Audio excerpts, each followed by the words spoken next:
Hello friends, you are watching commerce winner with Gaurav Verma. अगर आप अच्छा कुछ देख रहे हैं तो वो कॉमर्स विनर देख रहे हैं। बेटा इस वीडियो में मैं आपके लिए कुछ एडिशनल जर्नल एंट्रीज लेके आया हूं। ठीक है, जैसे आज हम बात करने वाले हैं टैक्स की। सर ये टैक्स होता क्या है? बेटा ध्यान से, आज हम टैक्स के बारे में बात करने वाले हैं, जिसको हम हिंदी में बात करते हैं। अगर इसे बोला जाता है कर। क्या बोला जाता है? कर। बेटा ये हमारे प्राचीन हिंदुस्तान में, मतलब बहुत समय पहले, जिस समय 12वीं शताब्दी थी, 13वीं शताब्दी थी, यानी कि हिस्ट्री में तो आपने पढ़ा ही होगा 7th क्लास में। ठीक है, तो उसमें सभी जगह जो है वो किसानों से, घरों पर सबसे रहने का एक अधिकार यानी कि कुछ हिस्सा मांगा जाता था। जैसे आपने लगान मूवी देखी होगी। लगान मूवी में क्या होता था कि जो अंग्रेज जो लोग थे, जितनी फसल इंडियन पीपल की होती थी उसमें से कुछ हिस्सा अपने लिए ले जाते थे। तो बेटा वो लगान भी एक तरीके से क्या हुआ करता था? टैक्स। तो यहां पर जो हम टैक्स की बात करने वाले हैं, तो सबसे पहले क्वेश्चन अराइज होता है, क्या सर ये एक्सपेंसेस है? सबसे बड़ी बात, क्या सर ये एक्सपेंसेस है? ध्यान से, एक्सपेंसेस का मतलब खर्चा, यस या नो? बेटा ध्यान से, ये आपका एक्सपेंसेस नहीं है। ये एक्सपेंसेस क्यों नहीं है आपका? सबसे बड़ी बात, क्योंकि लॉ क्या कहता है, टैक्स जो है एक डिस्ट्रीब्यूशन ऑफ इनकम है। लॉ कहता है, कानून कहता है कि आप कुछ कमा रहे हो तो आप अपनी कमाई में से कुछ हिस्सा हमें दें। अब आपका क्वेश्चन आएगा, हम सरकार को क्यों दें? बेटा उसकी फैसिलिटीज आपको प्रोवाइड करी जाती है। जब आप रोड पर जाते हो तो हाईवे अच्छा मिलता है, वो एक अलग बात है। प्रैक्टिकल क्या है, वैसे काफी हाईवे काफी अच्छे हैं। देन फ्लाईओवर पे जाते हो, ठीक है, मेट्रो में जाते हो, या आप ट्रेवलिंग करते हो थ्रू रेल। ठीक है, तो ये जो सारी चीज, जो फैसिलिटीज आपको जो मिलती हैं, वो किससे मिलती हैं? ये आपका खुद का पैसा होता है। ये आपका खुद का पैसा होता है। तो गवर्नमेंट कहां से लाएगी? गवर्नमेंट आपसे ही कलेक्ट करेगी और आपको ही उसकी फैसिलिटीज प्रोवाइड करेगी। क्या सर सबको देना पड़ता है? नहीं बेटा, इनकम टैक्स एक्ट 1961 ने इसके क्राइटेरिया सब अलग अलग डिसाइड कर रखे हैं। जब आप बीकॉम सेकेंड ईयर में आओगे तब उन बातों को सीखोगे। ठीक है, लेकिन हम 11th की बातें कर रहे हैं, तो बस एक चीज समझ के चले, टैक्स कोई खर्चा नहीं है। ये खर्चा नहीं है। ठीक है, ये क्या है? ये डिस्ट्रीब्यूशन है। किसका? इनकम का। जो किसको दिया जाता है? या तो सेंट्रल गवर्नमेंट को दिया जाएगा, या स्टेट गवर्नमेंट को, या बोथ को। ये बात समझ में आती है? ठीक है, फिर बात आती है, हमारे यहां पर जो है भारत में 2 तरह के टैक्स चलते हैं। ठीक है, 2 तरह के बोले तो सर बेटा देखो ध्यान से, ये टैक्स की जो टाइप्स होती है, एक होती है डायरेक्ट टैक्स, ठीक है, और एक होती है बेटा आपकी इनडायरेक्ट टैक्स। ठीक है, डायरेक्ट टैक्स का मतलब क्या होता है? डायरेक्ट टैक्सेशन का मतलब होता है, the burden of this tax can not be shifted from one person to another person. That is, मुझे एक बार बताओ, मैं इसका एक एग्जांपल लेता हूं डायरेक्ट टैक्स का। एक आपका इनकम टैक्स है, ठीक है, ये मिस्टर एक्स है, ठीक, और ये मिस्टर एक्स के जो हैं वो क्या है? मिस्टर एक्स के फादर। तो मुझे बताओ, इनके फादर ने इनकम जनरेट करी, यानी कि इन्होंने कमाया, तो सरकार को अपनी कमाई में से हिस्सा कौन देगा? मिस्टर एक्स देगा या मिस्टर एक्स के फादर देंगे? सर मिस्टर एक्स के फादर देंगे। क्यों? क्योंकि वो कमा रहे हैं। तो बेटा ध्यान से, यहां पर जिसके ऊपर बर्डन होता है टैक्स देने का गवर्नमेंट को, वो ही टैक्स पे करेगा। दैट इज, यहां पर मिस्टर एक्स के जो फादर हैं वो ही टैक्स पे करेंगे गवर्नमेंट को। इस तरह के जो टैक्सेस होते हैं उन्हें हम डायरेक्ट टैक्स बोलते हैं। इसमें से एक एग्जांपल मैंने आपको ले दिया, जैसे इनकम टैक्स। ये बात समझ में आती है? पहले वेल्थ टैक्स भी हुआ करता था, लेकिन वो एबोलिश हो गया, वो खत्म हो गया, उसकी बातें हम नहीं कर रहे। यहां पर क्या है? Income tax. और ये किस कानून में आता है? बेटा ये एक्ट बनाया गया है गवर्नमेंट ने 1961। क्लियर है ये बातें? ये बीकॉम सेकेंड ईयर की बातें आप अच्छी तरह वहां पढ़ पाएंगे। फिर बात आता है इनडायरेक्ट टैक्स की। तो सर इनडायरेक्ट टैक्स में क्या होता होगा? इनडायरेक्ट टैक्स में बेटा, जब आप क्लोथ्स परचेज करने जाते हो, ये शोरूम है आपका, ठीक है, और यहां पर आप क्या करने जा रहे हैं? कस्टमर जा रहे हैं क्लोथ्स परचेज करने, तो बेटा वो आपको एक इनवॉइस देता है, एक बिल देता है काट के। वहां पर लिखा होता है टैक्स, जीएसटी, सीजीएसटी। आपने देखा होगा, कभी देखना ध्यान से, अगर आपके पास कोई इनवॉइस पड़ा हुआ होगा। तो मुझे एक बात बताओ, यहां कमाया किसने? हमने या शोरूम वाले ने? सर शोरूम वाले ने कमाया, लेकिन वो टैक्स का जो अमाउंट है वो ले किससे रहा है? सर हमसे ले रहा है। तो बेटा ध्यान से, जब टैक्स का बर्डन जो है वो किसी और पर शिफ्टेड किया जा सके, यानी कि the burden of tax can be shifted from one person to another person, तो such tax is known as indirect tax. उसको हम क्या बोलते हैं? इनडायरेक्ट टैक्स बोलते हैं। तो जैसे इनडायरेक्ट टैक्स का अगर मैं एग्जांपल की बात करूं, यहां पर अब एक ही टैक्स चलता है, जीएसटी। सर ये जीएसटी क्या होता है? बेटा आपने सुना होगा 1 जुलाई 2017 से ये एप्लीकेबल हो गया था, बट कोई बात नहीं, मैं अब उसको क्लियर कर दूंगा। लेकिन 11th में बेसिक ही पढ़ पाएंगे हम, पूरा कंप्लीट नहीं कर पाएंगे। क्यों? क्योंकि बीकॉम में भी आपके यही पोर्शन है और बीबीए में आपके ये भी है और ये भी है। ठीक है, तो मैं उम्मीद रखता हूं टैक्स कोई खर्चा नहीं है। क्यों खर्चा नहीं है? क्योंकि गवर्नमेंट कहती है ये अपनी प्रॉफिट में से कुछ हिस्सा हमें दे, इस वजह से ये डिस्ट्रीब्यूशन है किसका? इनकम का। ठीक है, दो टाइप्स के होते हैं, कितने? डायरेक्ट टैक्स और इनडायरेक्ट टैक्स। इस वाले टैक्स में बर्डन जो है वो शिफ्टेड नहीं किया जा सकता किसी अनदर पर्सन पर, जो कमाता है वो ही गवर्नमेंट को अमाउंट पे कर देता है। लेकिन इनडायरेक्ट टैक्स ऐसा एक टैक्स है जहां पर कमाता कोई और है, लेकिन उसका जो बर्डन होता है टैक्स का वो किसी और के साथ शिफ्ट हो जाता है। तो उस तरह की जो टैक्स को बोला जाता है इनडायरेक्ट टैक्स। और हम इसी की बात करने वाले हैं आज, जीएसटी की। क्यों? क्योंकि हम जर्नल एंट्री सीखने वाले हैं। बहुत इंपॉर्टेंट है आपके एनुअल एग्जाम ओरिएंटेड बेटा, और हाफ ईयरली में भी, तो इस वजह से आप इसको जरूर करें। ठीक है, चलो कुछ बातें हमें इसके बारे में आज सीखनी थी, वो हमने सीख ली है। ये बात आपको मैं उम्मीद करता हूं कि आपको समझ में आ गई होगी। चलो खैर कोई बात नहीं, please keep watching, continue my video. अगर आपको मेरी वीडियो पसंद आती है तो फिर आप मुझको ये वीडियो को शेयर करें और लाइक करें। ध्यान से बेटा, जीएसटी क्या है आपका नाम? जीएसटी। इसकी सिर्फ बहुत सारे बच्चे ऐसे होंगे जिनको इसकी फुल फॉर्म पता होगी, गुड्स एंड सर्विसेज टैक्सेस। ठीक है, जीएसटी यानी कि टैक्सेस का मतलब टैक्स होता है। कहने का मतलब क्या है कि जो गुड्स, बेटा गुड्स का मतलब समझो, गुड्स का मतलब ये होता है, जैसे सपोज करो मेरा जो काम है वो क्लॉथ का है। ठीक है, मेरा एक शोरूम है कपड़ों का, तो जो कपड़े मेरे पास रखे हुए हैं वो पहनने के लिए रखे हुए हैं, ये सोल्ड करने के लिए? सर सोल्ड करने के लिए, क्योंकि आपको कपड़े का शोरूम है। तो बेटा ध्यान से, जो गुड्स हमारे पास यानी कि जो माल हमारे पास बेचने के लिए रखा होता है उसे हम गुड्स बोलते हैं, या उसे हम स्टॉक की बातें भी बोल सकते हैं। ठीक है, सर्विस टैक्सेस का मतलब क्या होता है? जब हम किसी को सेवा देते हैं, जैसे आपने कॉन्ट्रैक्टर से अपनी बिल्डिंग कंस्ट्रक्ट कराई तो उसने आपको क्या दी? Services provide the. या आपने क्या काम करा? आर्किटेक्चर से अपने डिजाइन, इंटीरियर मतलब अपने डिजाइन कराया है, बिल्डिंग्स को क्या कराया? अंदर से इंटीरियर जो उसका होता है वो आपने सही कराया, तो उसके लिए भी वो क्या करेगा? सर्विसेज प्रोवाइड करेगा। या जैसे सपोज करो आपने किसी सीए से जो है कंसल्ट करी अपने टैक्स के रिगार्डिंग, तो वो आपको माल तो नहीं बेच रहा, लेकिन हाँ आपको वो सर्विसेज प्रोवाइड कर रहा है, और जब वो आपसे अमाउंट कलेक्ट करेगा तो इनवॉइस देगा, तो उसमें भी सर्विस टैक्स होगा। यानी कि जो सर्विसेज प्रोवाइड करते हैं वो सर्विस टैक्स पे करते हैं, और जो गुड्स सोल्ड करते हैं तो वो गुड्स, जैसे होटल ले ले तो होटल में गुड्स भी सोल्ड होता है और वो आपको सर्विसेज दे रहे हैं, तो बेटा वहां सर्विसेज टैक्सेस भी होते हैं। लेकिन हमें इतना डीपली नहीं जाना है क्योंकि हमें 11th क्लास के लिए पढ़ना है। तो बेटा यहाँ पर जीएसटी में मैं आपको बता दूं 3 तरह के यहाँ पर टैक्स देखने को मिल जाएंगे आपको। कौन कौन से? पहला सीजीएसटी, ठीक है, एक मिल जाएगा आपको आईजीएसटी, वेरी गुड, ये बात समझ में आती है, और एक मिल जाएगा बेटा आपको एसजीएसटी। सर इनकी फुल फॉर्म तो बताएं। हाँ बेटा बिल्कुल बता रहा हूं। तो यहां पर आप देख पा रहे हो, central goods and services tax, very good. अगर हम इसकी बात करने लगे तो इसकी होती है आपकी क्या? आईजीएसटी की जो हम देख लेते हैं, इसका मतलब होता है integrated goods and service tax, very good. और बेटा इसका भी मैं शॉर्ट फॉर्म लिख सकता हूं, बस यहां पर आपको सेंट्रल की जगह स्टेट कर देना।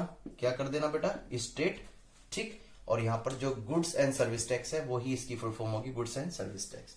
तो आप नाम से ही देख पा रहे हो, ठीक है, ये सेंट्रल के लिए यानी कि जो ये 2 तरह के जो टैक्स लगाए जाते हैं, सीजीएसटी और एसजीएसटी आपको कॉमन मिल जाएंगे। ये कॉमन क्यों नहीं मिलेगा, इसका रीजन बता देता हूं अभी। ठीक है, पहले आप सेंट्रल से पता रहे तो ये सेंट्रल गवर्नमेंट के पास जाता है, ये स्टेट गवर्नमेंट के पास जाता है, और इसका क्या मैटर हो जाएगा आईजीएसटी का, ये अभी हमें देखना पड़ेगा। ठीक है, चलो कोई बात नहीं, जरा ध्यान से देखें, ये भी स्टेट गवर्नमेंट के पास चला जाता है एक तरीके से। चलो अब जरा ध्यान से देख लेते हैं यहाँ पर ये कब अराइज होता है। बेटा ध्यान से, मैं यूपी में रहता हूं और यूपी में ही कुछ भी माल या तो मैं परचेज करूंगा या सेल करूंगा, ये कहां कर रहा हूं मैं, with in the same state, यानी कि सेम स्टेट। बेटा मैं यहाँ डिस्ट्रिक्ट की बात नहीं कर रहा, डिस्ट्रिक्ट चेंज हो सकते हैं, लेकिन यहाँ हम सबसे मोस्ट इंपोर्टेंट होती है टैक्स के लिए स्टेट। क्या होती है, स्टेट। मैं अगर अपना गुड्स जो है या तो परचेज या सेल कर रहा हूं with in the same state, तो यहां पर लगता है आपका सीजीएसटी। सेम सिचुएशंस इसके ऊपर भी एप्लीकेबल होती है, यूपी टू यूपी। ठीक है, that is the transactions between same state. लेकिन आईजीएसटी का मतलब क्या, कि बेटा ध्यान से, आप यूपी से कहां, दिल्ली, यानी कि आप यूपी से दिल्ली या दिल्ली से यूपी के बीच के ट्रांजेक्शन्स कर रहे हो, तो यहां पर जो है आपका स्टेट चेंज हो गया। जब स्टेट चेंज हो जाता है तो वहां जन्म हो जाता है integrated goods and service tax का। ये बात समझ में आती है, तो आप इसको हम बोलते हैं क्या, इंट्रा स्टेट। ध्यान से देखो बेटा, इसे तो बोलते हैं इंट्रा स्टेट, जब सेम स्टेट की बात आती है तो इसे बोलते हैं इंट्रा, टेक्निकल वर्ड में इंट्रा, और जब अलग स्टेट की बात आती है तो इसे बोलते हैं बेटा हम इंटर। क्या बोलते हैं, इंटर। यहां भी इंट्रा ही लिखा जाएगा। ये बात समझ में आ गई, ठीक है। तो इंटर कब लगता है, इंटर टैक्स कब लगता है, जब आप एक स्टेट से दूसरी स्टेट में ट्रांजैक्शंस को कंप्लीट कर रहे हो। अगर आप सेम स्टेट में कोई भी काम कर रहे हो तो यहां पर ध्यान दें कि यहां पर केवल टैक्स लगेगा सीजीएसटी, और अगर इंटर स्टेट है यानी कि एक स्टेट से दूसरे स्टेट में चल रहे हो तो वो आईजीएसटी, और यहां पर सेम स्टेट में तो एसजीएसटी। ये बात क्लियर होगी। अब इसके बेसिस पर बेटा हमें क्या देखनी है, कुछ जर्नल एंट्रीज भी देखनी है। उम्मीद रखता हूं कि आपको अच्छी तरीके से समझ रहा होगा और वीडियो विजुअल होगी। राइटिंग मेरी कैसी भी रही, पर कंसेप्ट समझाने की मैं कोशिश करता हूं और वो करता रहूंगा जब तक जान है जब तक जहान है। जैसे वो बसंती वाला डायलॉग है ना, समझते हो ना, बसंती वाला डायलॉग, जब तक है जान जब तक नाचूंगी मैं। ठीक है, बट कोई बात नहीं, यहाँ पर हम बात करने वाले हैं। तो बेटा ध्यान से, कुछ बातें यहाँ पर टेक्निकल चलने वाली है, जैसे कुछ नाम मिलेंगे आपको इस तरीके से, input CGST. Oh my God sir, ये क्या होता है? इनपुट माने तो हमने सुना आना, कोई बात नहीं बेटा, अभी आपके कंसेप्ट आपसे बिलोंग कर दूंगा।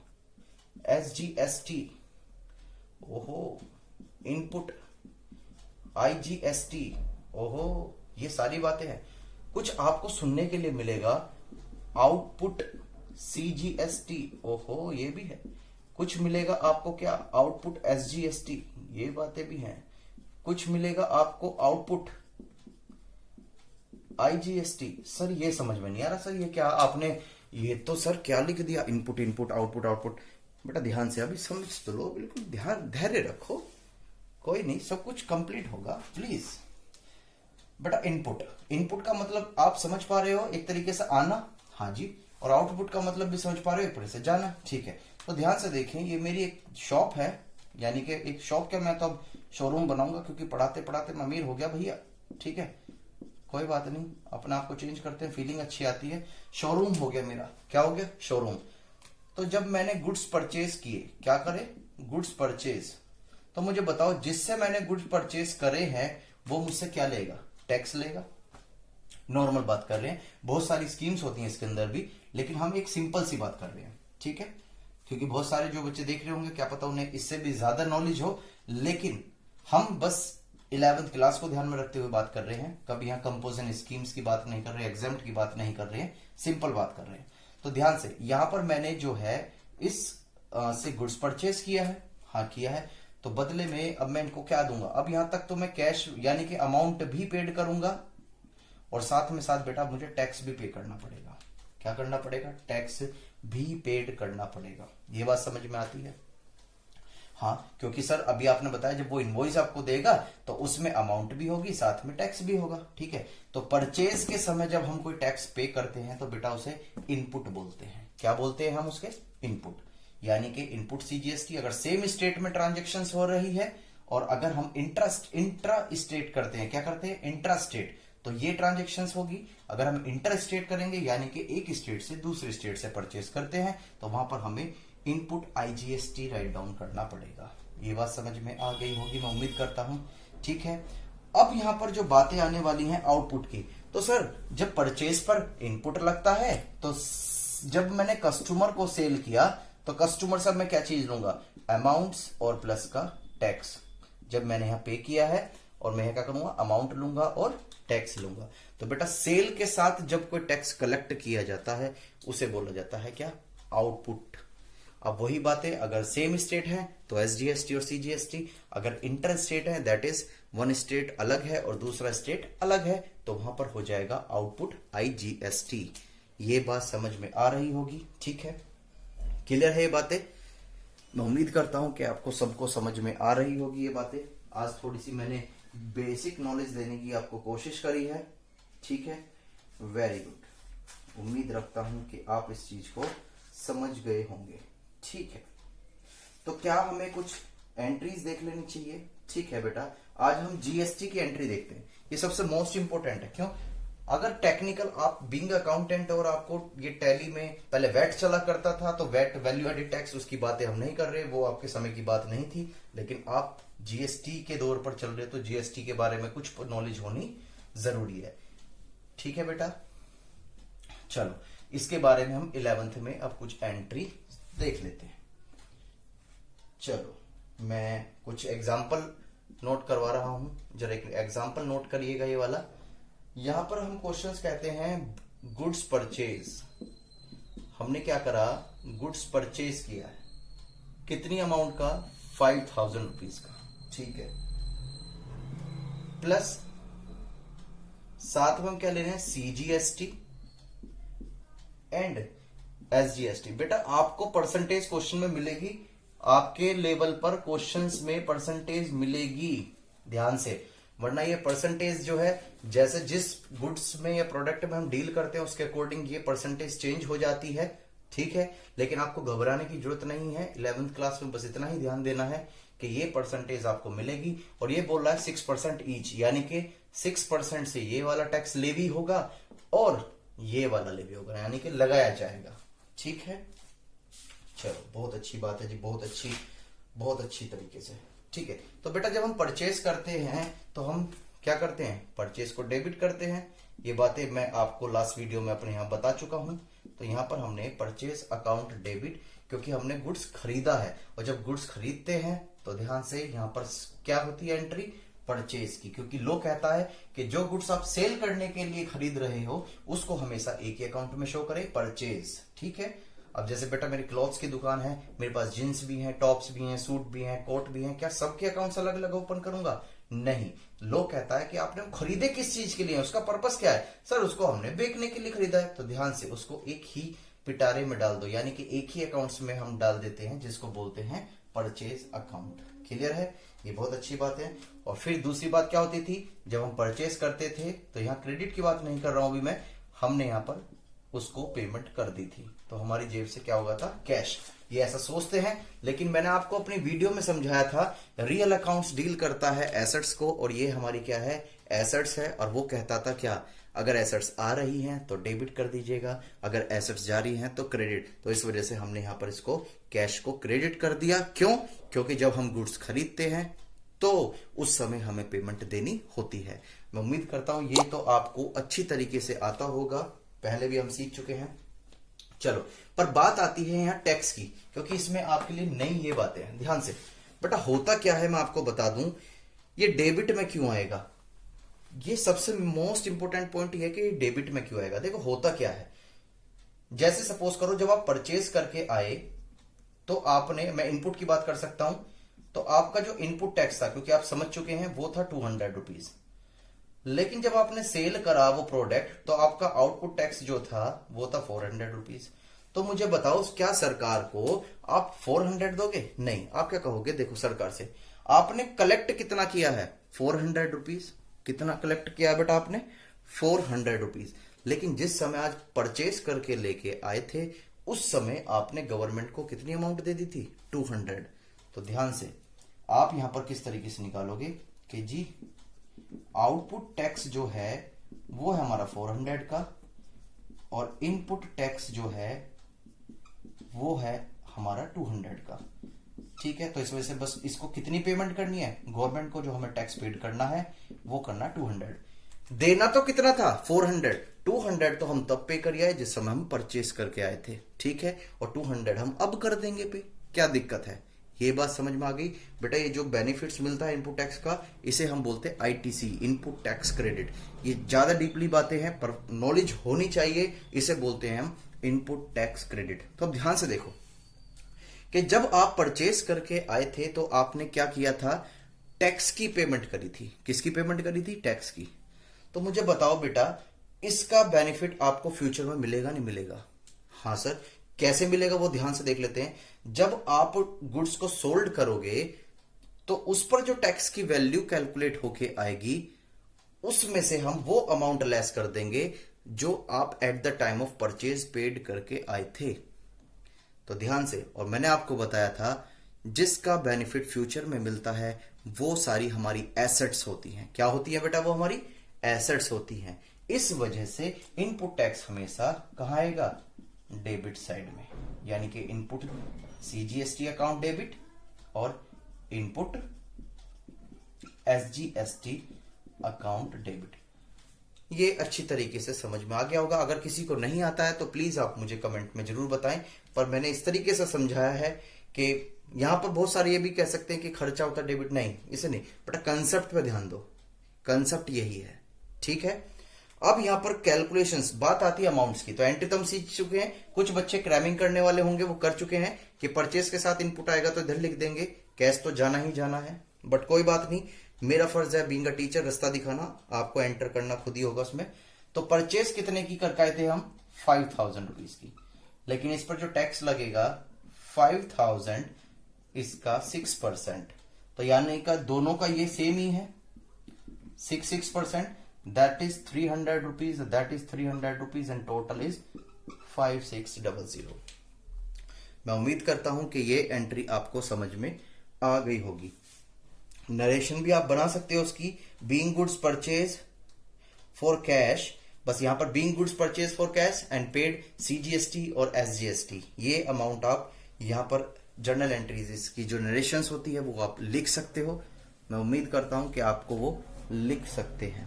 ठीक है, ये बातें वेरी गुड, बहुत अच्छी बातें हैं कि आप इस चीज को कर पा रहे हो और समझ पा रहे हो। ठीक है बेटा, कोई दिक्कत नहीं। क्या मैं इसको रफ कर दूं? हाँ सर प्लीज कर दो ना रफ, इसे हमें समझ में आ गया। कोई बात नहीं बेटा, कोई बात नहीं, कर रहा हूं मैं, टेंशन ना लो। Very good. अब हम इसकी बात करने वाले हैं कुछ सोल्ड के साथ करने वाले हैं। किसके साथ? सोल्ड के साथ, यानी कि सेल के साथ। तो सेल भी मैं यहां पर कैश की ही बात करने वाला हूं। तो ये एक एग्जांपल के हेल्प से हम इसको समझने वाले हैं बहुत अच्छी तरीके से।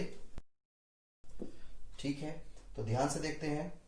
आपने गुड सोल्ड किया होगा बेटा, जिनके फादर्स बिजनेसमैन हैं जो इस काम को करते हैं, आज उन्हें समझाना कि आज आपने क्या पढ़ा है। ठीक है, तो आपको और भी कॉन्फिडेंस आएगा, आपके पेरेंट्स को और भी कॉन्फिडेंस आएगा कि आप सही पढ़ रहे हैं या गलत पढ़ रहे हैं। SGST and SGST at 6%। ठीक है, फिर से मैं बता रहा हूं बेटा, 6% फिक्स नहीं होती है, ये डिपेंड करता है कि जो ट्रेडर्स है यानी कि जो बिजनेसमैन है वो किस तरह के प्रोडक्ट सेल कर रहा है, और आपकी 11th क्लास में ये परसेंटेज ऑलवेज मिलेगी। आपको कैलकुलेट नहीं करना है, ये आपके लेवल की बात नहीं है। ठीक है, तो आपने यहां पर 6000 की सेल करी, तो सबसे पहली बात, जब सेल कर रहे हैं हम कैश में, तो हमारे पास क्या आ रहा है? बिजनेस में, सर बिजनेस में पैसा आ रहा है, और पैसा रिलेटेड होता है रियल अकाउंट से, क्योंकि वो हमारी एसेट्स होती है, और वो कहती है कि अगर एसेट्स आ रही है तो डेबिट करे और जा रही है तो क्रेडिट। तो यहां पर हमने कैश को डेबिट कर दिया। क्या कर दिया बेटा? डेबिट कर दिया। ठीक है, और सेल्स एक हमारा रिवेन्यू जनरेट करती है, और सारी इनकम्स क्या होती है? क्रेडिट। तो यहां पर आप देख पा रहे होंगे, इस वजह से इसको हमने क्या क्रेडिट कर रखा है। और मैंने आपको बताया था कि ये जो है सेल के समय जब टैक्स चार्ज होता है तो उसे हम आउटपुट बोलते हैं। तो बताओ वो डेबिट में आएगा क्रेडिट में? बेटा ध्यान से, जो सेल के साथ हमने टैक्स कलेक्ट करा है वो एक तरीके से हमें फ्यूचर में पेड करना है। क्या करना है? पेड। परचेज में तो हम पेड करके आ चुके, उसका बेनिफिट फ्यूचर में मिलेगा। क्यों? क्योंकि जो हम सेल के समय कलेक्ट करेंगे टैक्स, उसमें से हम उसे क्या कर देंगे? लेस कर देंगे। इस वजह से वो हमारी एसेट्स बनी थी। लेकिन इस क्वेश्चंस के अंदर हमने जो सेल के समय टैक्स कलेक्ट किया है वो फ्यूचर में हमें पेड करना है, और हम इस चीज के बारे में बहुत अच्छी तरह जानते हैं। वो हो जाती है हमारी लायबिलिटीज। क्या हो जाती है बेटा हमारी? वो लायबिलिटीज। बहुत बढ़िया, बहुत बढ़िया सर सही समझ में आ रहा सर। ठीक है बेटा, अब फिर वही वाली बात है, अमाउंट क्या करेंगे? सेल बेटा आपकी 6000 की हुई है, ठीक है, और साथ में जो आपके टैक्स चार्ज है वो कितना है आपका? 3600, and this question is also 6% is 360, and total amount is 3720। फिर यहां पर वही नरेशन बन जाएगी, being goods sell in cash and collect CGST by 6%। मैं उम्मीद करता हूं कि यहां तक आपको अच्छी तरीके से समझ में आ रहा होगा। वेरी गुड, कोई दिक्कत नहीं, मुझे बहुत अच्छी बात है कि यहां पर आपको समझ में आना चाहिए। ठीक है बेटा, ये प्रॉब्लम्स आपकी सॉल्व होती जा रही हैं। ठीक है, तो आज हमने कौन कौन सी बातें सीखी हैं? आज हमने 2 बातें सीखी हैं। सबसे पहले क्या? सबसे पहले हमने सीखा आज के समय में कि किस तरीके से टैक्स चार्ज होता है, परचेज के समय क्या होता है, सेल के समय क्या होता है, ये सारी बातें सीख रहे हैं। सर ये तो थी आपकी कैश वाली, एक प्लीज उधार वाली बता दो, क्रेडिट वाली बता दो। कैसी बात कर रहे हो बेटा, ऐसे मत किया करो। सर प्लीज बताओ ना, प्लीज। देखो सर, हमें बहुत उम्मीद है कि हम बहुत अच्छा सीख सकते हैं। कोई बात नहीं बेटा, मैं करता हूँ इसकी बातें भी। चलो एक एग्जाम्पल ले लेते हैं इसी बात पर, उधार परचेजी का यानी कि क्रेडिट का। वेरी गुड सर, ये तो थी कौन सी? कैश ट्रांजेक्शन्स की बातें। अब हम करने वाले हैं किसकी? उधार की बातें। तो आप ध्यान से देखेंगे जरा, यहां पर ये हमने क्या काम किया है? परचेज किया है गुड्स। क्या करा है? परचेज किया है गुड्स।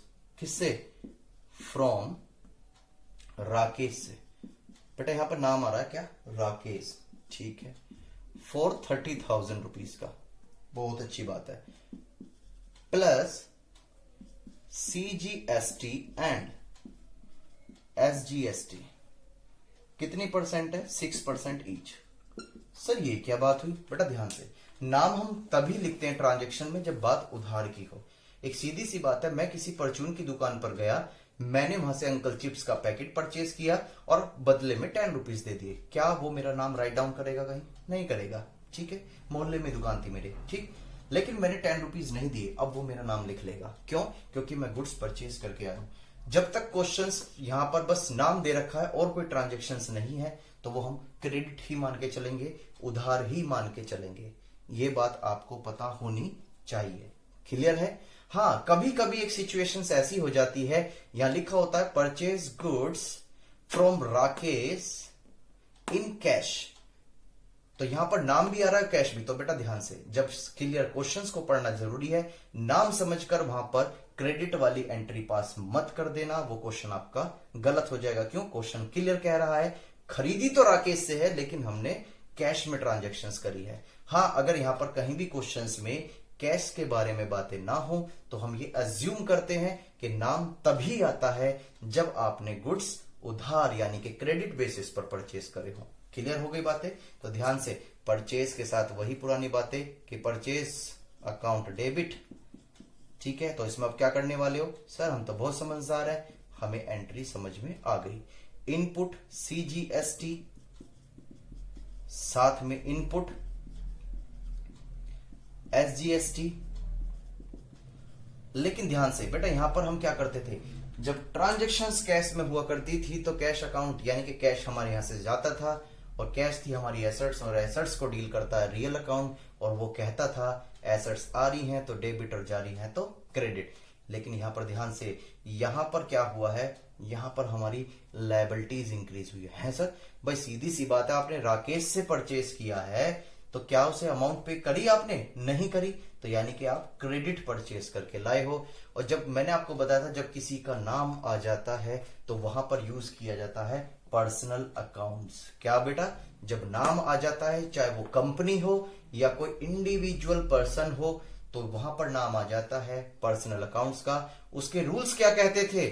जिससे पैसा लेना है, डेबिट द रिसीवर, जिससे पैसा लेना है उसको डेबिट करे, और जिसे पैसा देना है यानी कि क्रेडिट द गिवर, जिसे पैसा देना है उसे क्रेडिट करे। तो मुझे बताए, आपने गुड्स परचेस किया है राकेश से, तो आपको पैसे लेने हैं या पैसे देने हैं? सर हमें पैसे देने हैं। तो ध्यान से, जब पैसे देने हैं तो इसको हम कहां लिखने वाले हैं? क्रेडिटर में। क्लियर है ये बातें? नहीं तो एक कंसेप्ट और भी है इसका, और बेटा याद रखना ये फुल स्टॉप एस ही लगता है। क्यों? क्योंकि इसका राकेश अकाउंट कुछ नहीं होता है। अगर नाम लिखते हो तो अकाउंट्स यहां पर नहीं लिखा जाएगा। हाँ, यहाँ पर फुल स्टॉप एस लगा देते हो तो यहां, क्योंकि इसका मतलब होता है का। राकेश का अकाउंट हो सकता है, राकेश अकाउंट नहीं हो सकता है। इस वजह से अगर ये लगा, फुल स्टॉप एस लगा हो, तो यहां पर आपके अकाउंट्स लिखा जाएगा। क्लियर हो गई बातें? और यहां पर आपकी एक तरह से लायबिलिटी इंक्रीज हो रही है क्योंकि आपने पेमेंट नहीं करी, और जब लायबिलिटी इंक्रीज होती है तो उसे हम क्रेडिट करते हैं। ये बातें मैं बहुत अच्छी तरीके से एक्सप्लेन कर चुका हूं पहले ही। प्लीज जिसने मेरी फर्स्ट वीडियोस नहीं देखी हैं वो कंटिन्यू माय वीडियो देखें। तो यहाँ पर आ जाएगा 30,000, और यहाँ पर हम क्या कर पाएंगे बेटा? वही 30,000 का 6%, दैट इज कितना आ जाएगा? 1800। बिल्कुल सेम सिचुएशन यही रहेगी, और यहां पर हो जाएगा आपका 33600। ठीक है, नरेशंस फिर वही बना लेंगे। Being goods purchase from Rakesh and, ठीक है, ये हम एंट्री यहां पर बना लेंगे। गुड्स परचेज करे हैं राकेश से, and CGST and SGST payable. ध्यान से क्या लिखा जाएगा? सीजीएसटी और एसजीएसटी पेबल। ठीक है, क्योंकि यहां पे आपने पेड नहीं किया है। मैं उम्मीद करता हूं ये एंट्री समझ में होगी। हाँ, बस अगर इसकी बातें हम किसके साथ करें? सेल्स के साथ करें, तो यहां पर भी बहुत सिंपल वो बातें हो सकती हैं। बस सेल में क्या करना है? यहां पर अब पार्टी का नाम आ जाएगा। क्यों? आपने सपोज करो राकेश को सेल करी, अब राकेश से पैसे लेने हैं देने हैं? सर राकेश से लेने हैं, तो राकेश एक पर्सनल अकाउंट के रूल्स एप्लीकेबल करता है। वो कहता है जिससे पैसे लेने हैं यानी कि डेबिट द रिसीवर, उसको डेबिट कर दो। तो राकेश को हम क्या कर देंगे? डेबिट। और यहाँ पर दूसरा कॉन्सेप्ट और भी लगा सकते हैं आप, कि यहाँ पर जब आप किसी को उधार माल बेचते हो, ध्यान से, जब आप किसी को गुड्स सोल्ड करते हो क्रेडिट बेसिस पर, तो वहां पर आपको वो पैसा देगा। वो आज नहीं दे रहा तो कल देगा, परसों देगा, या उससे अगले दिन देगा। जिसका बेनिफिट फ्यूचर में आता है, वो सारी चीज आपकी एसेट्स होती हैं। इस वजह से डेटर जो है वो आपकी एसेट्स होती है, और उसको हम कहां लिखते हैं? डेबिट में। क्योंकि जब एसेट्स इंक्रीज होती हैं तो डेबिट करते हैं, डिक्रीज होती है तो क्रेडिट। ये सारी बातें मैं पहले से ही एक्सप्लेन कर चुका हूं, बट ये है कि साथ के साथ आपकी रिवाइज होते रहे और आपको कुछ नया सीखने के लिए मिलता रहे, और उससे मेरी भी प्रैक्टिस काफी अच्छी हो जाए। ठीक है, ये बातें समझ में आ रही होंगी आपको अच्छी तरीके से। मैं उम्मीद करता हूं कि आपको ये बातें बहुत अच्छी तरीके से समझ में आ रही होंगी। ठीक है बेटा, अभी कुछ बच्चे यहाँ पर एक डिसीजन भी ले रहे होंगे, सर अगर परचेस रिटर्न होती है तो क्या ट्रीटमेंट होगा, सेल रिटर्न होती है तो क्या ट्रीटमेंट होगा। बेटा अभी मैं उसके बारे में आपको नहीं बता रहा हूं। ठीक है, अभी बस मैंने आपको परचेज और सेल्स की बातें करी हैं। मैं मिक्स कंसेप्ट नहीं करना चाहता, तो पहले इसकी प्रैक्टिस करें, फिर हम नेक्स्ट क्लास में उसको भी अच्छी तरीके से सीख पाएंगे। आप चिंता बिल्कुल भी ना करें, क्योंकि जब तक मैं हूं तो भगवान की दुआ से अकाउंट्स में कोई प्रॉब्लम होने वाली नहीं है। बस प्रैक्टिस आपको करनी है। क्या करनी है बेटा? प्रैक्टिस करनी है। क्लियर है ये बातें? चलो वेरी गुड, बहुत अच्छी बात है। आज हम एक बात और करने वाले हैं, रिबेट के बारे में मैं कुछ बताना चाहूंगा। लास्ट वीडियो में मैंने आपको ट्रेड डिस्काउंट के बारे में, कैश डिस्काउंट के बारे में, उसकी एंट्रीज के बारे में बता दिया था, लेकिन एक कंसेप्ट जो मुझे अधूरा लग रहा था, दैट इज रिबेट। ये क्या होती है सर? ठीक है, ये क्या होती है वो कर लेते हैं जरा अभी से हम। तो लिखो एक तरीके से, इसे लिख लीजिएगा please. Rebate is also a reduction in value of goods, in value of goods sold, that is allowed by the seller of goods, but for the reason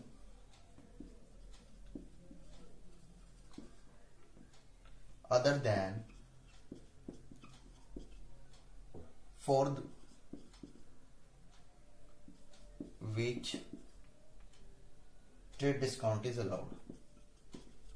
Trade discount is allowed.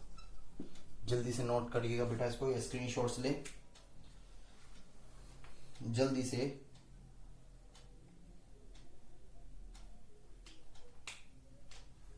जल्दी लिखें इसे।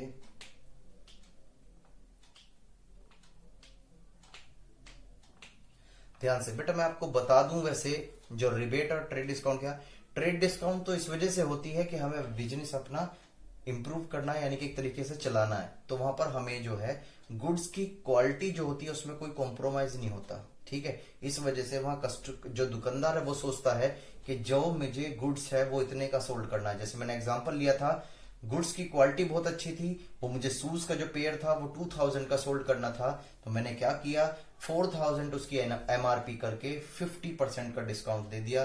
Customer को लगा कि हमने 4000 की चीज 2000 में परचेज कर ली है, और अल्टीमेट जो बिजनेस का ऑब्जेक्टिव था वो यही था कि कस्टमर के पास जो गुड्स सोल्ड हो वो 2000 के ही सोल्ड हो। ठीक है, बट रिबेट के केस में क्या होता है, rebate is the also a reduction, यानी कि इस ये से भी लेस किया जाता है। ठीक है, किसमें से, ऑफ गुड्स सोल्ड, जो अलाउड किया जाता है किसके द्वारा, सब सेलर के द्वारा goods, but for the reason other than for which the trade discount is allowed. यानी कि ट्रेड डिस्काउंट तो बिजनेस को चलाने के लिए दी जाती थी, ये गुड्स को सोल्ड करने के लिए दी जाती है। दोनों में अंतर समझना जरूरी है। ध्यान से बेटा, मैं एक बात पर ध्यान दिवा रहा हूं कि वहां पर जो ट्रेड डिस्काउंट है उसमें गुड्स की जो क्वालिटी है, प्रोडक्ट की जो क्वालिटी है वो बहुत अच्छी है, तो वहां पर कोई कॉम्प्रोमाइज नहीं है, और जो दुकानदार है वो उतनी ही अमाउंट चार्ज करना चाहता है जितने उसने डिसाइड की है।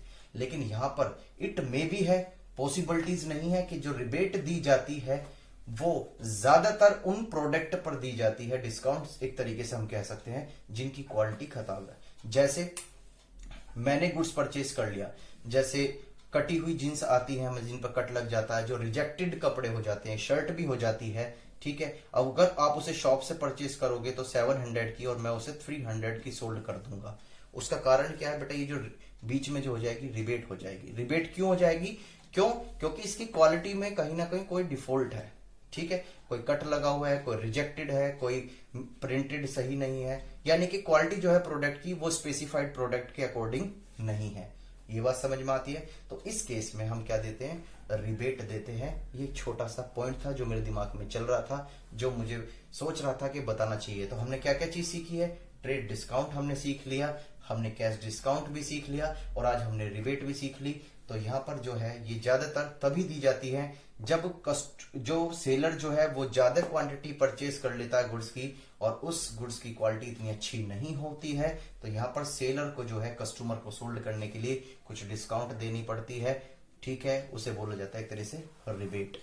क्या बोला जाता है, रिबेट। ठीक है, और ट्रेड डिस्काउंट भी बिल्कुल सेम प्रोसेस होता है, बट वहां पर जो क्वालिटी होती है वो बहुत अच्छी होती है। बस यही अंतर है दोनों के अंदर, इतना कुछ खास अंतर नहीं है इन दोनों के अंदर।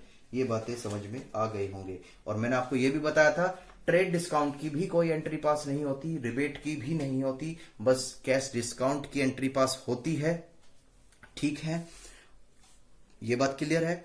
हाँ, लेकिन यहां पर जब हम गुड्स परचेज या सेल करेंगे तो उनकी वैल्यू में से जितनी डिस्काउंट हुई है, जैसे 10,000 का गुड्स परचेज किया है और 2,000 की ट्रेड डिस्काउंट है, तो बेटा आप जो एंट्री है वो 10,000 से मत कर देना। क्यों, 2,000 का तो आपको डिस्काउंट है। ध्यान से, डिस्काउंट की एंट्री पास नहीं होगी, हाँ, लेकिन उसकी जो डिस्काउंट की जो अमाउंट है वो जरूर लेस हो जाएगी। ये बात याद रखना, ये बात आपकी समझने वाली हैं और मैं उम्मीद रखता हूं कि आपको ये बातें अच्छी तरीके से समझ में आ गई होंगी। ठीक है, तो बेटा इसके बेस पर जो भी क्वेश्चंस हैं वो प्लीज आपको करने हैं हर हालत में। ठीक है, अगर मेरी वीडियो आपको अच्छी लगती है, पसंद आती है, तो please like and subscribes and shares this video. ठीक है, न्यू क्लास में आपके साथ नए टॉपिक के साथ हम आपको मिलेंगे। ठीक है, bye bye and take care. घर पर रहिए और सुरक्षित रहिए और स्टडी करते रहें। बाय।